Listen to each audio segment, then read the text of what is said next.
Hi everyone, it's Laura at Hyperstamper. I just finished another junk journal. This is a sweet little journal. It's smaller. It is 4.5 by 7.25, but it still has the exact same amount of antique ephemera and vintage ephemera and all the little treasure stuffed inside as all the others. It's just been trimmed down. So on the front here, I put a 1910 postcard, and I did adhere it down because I didn't want it to move around because it is a small cover. But look at this beautiful rose and the little pin on it and all the crochet around the edges. It's all vintage. And then I've got my Art Deco beads here and my vintage beads. And look at this stunning little book here with the gold embossed design around the edges and down the spine. Isn't that beautiful? So let me show you the inside. This is going to go on into my Etsy shop shortly, hyperstamper.etsy.com. So you can go there if this is a journal that you'd like. Let me just bring this in a bit more. So just a fun little cluster here on the original first pages of the book. And this is a 1955 American Highways Road Map. I really like it. Wisconsin here. And I forget what's on the other side. Another fun cluster up here. This is from 1937 bookkeeping school book, textbook. That's a vintage piece of paper there. And this is from the 1920s, the Handbook of Nature Study, and this one's on horses. And I made this pocket here out of an antique book page and a really fun cluster here using the cover, a little piece of the cover of a book. And then in here, I've got this 1926 bank note. And this I find a lot of leaves and flowers pressed in books when I get them.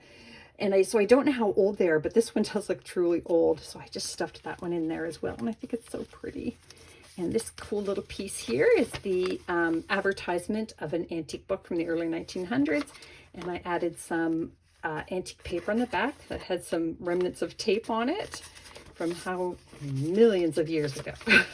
And then this is a little children's book page with antique paper on the back of that. And I just tucked it in a little pocket here so you can journal on that. And a little secret spot there. Whoop, let me fix that. There we go. Tuck that in there. You can tuck in more things too. It's a 1905 perennial book page. Not pretty. Some vintage Monopoly money, and then a 1950s receipt that you can journal on front and back. Another children's page pocket. More Nature's Funny Little Cow, the little boy. And over here I have a handwritten research paper, and this one is from research from 1885. I just love these old tape pieces. So that's everything in here is original. I don't use any commercial products, no digitals, nothing commercial. It's all real antique book pages. Look at that sweet little image there. This one is from the 1800s. The little children there. And then over here, this is vintage school book paper here. And then this is one of those photocopied pages. Remember that they turned and it would come out and it smelled so good. Well, I thought it smelled good. Some people hated the smell. If you know the name of what I'm talking about, put it down in the comments below because I forget what it's called. It's a long name. This is just a piece of antique ephemera from a ledger. And this here is just a little plate from the early 1900s. Having lunch and tea under a tree, which is kind of pretty.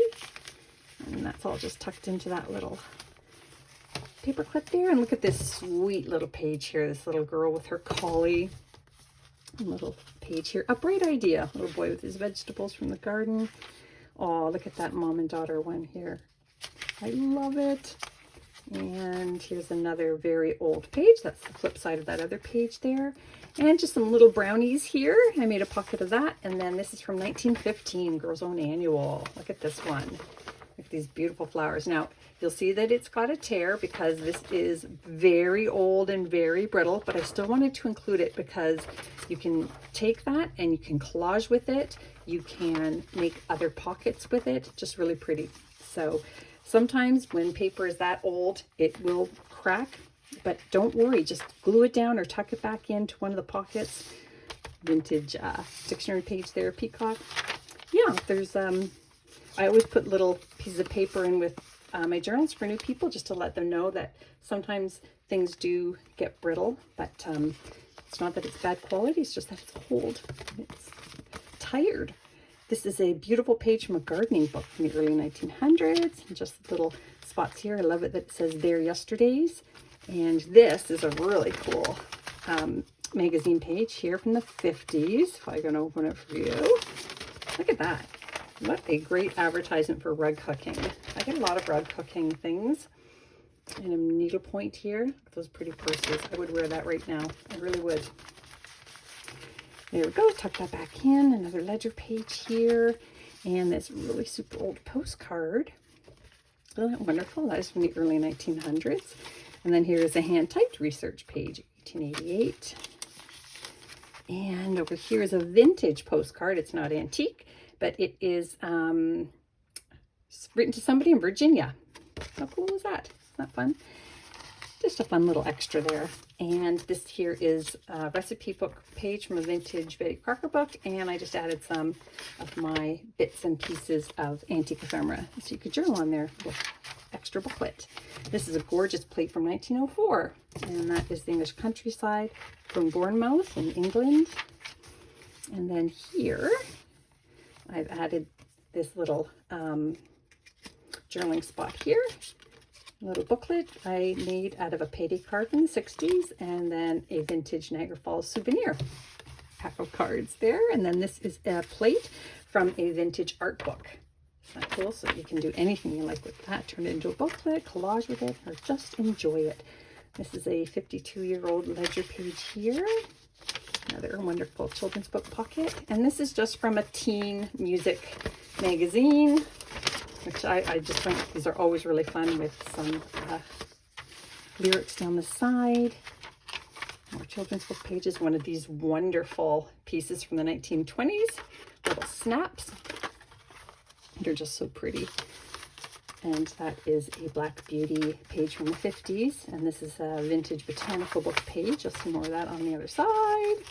There's a cardstock page here from the 20s.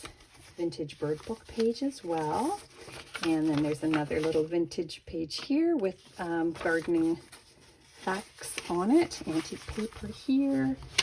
And just a little journaling spot here as well. And I just taped that on there because it fell out of a book. Oh, happy home. Nice. So that's an antique book page that you can journal on as well. Isn't it fun? I just have so much fun making these. You just have no idea. And I hope that people enjoy them when they get them. This is what they used to do in the 1800s and early 1900s. Is they're not stickers, but they're transfers. So they would rub them on, but the kids would collect them just as kids would collect stickers now. They didn't have stickers back then. But every now and again, I come across one in a book, and I just think they're wonderful. And I can imagine how excited the children were when they would get one. Get that beautiful vintage page there. Another wonderful little poem here, and a very old music sheet. And that brings us to the back of the book. And look at that beautiful page at the back. I almost wanted to scan that. It's so pretty. There you go. It's going onto my Etsy shop, hyperstamper.etsy.com, and I hope to come back soon. Bye for now.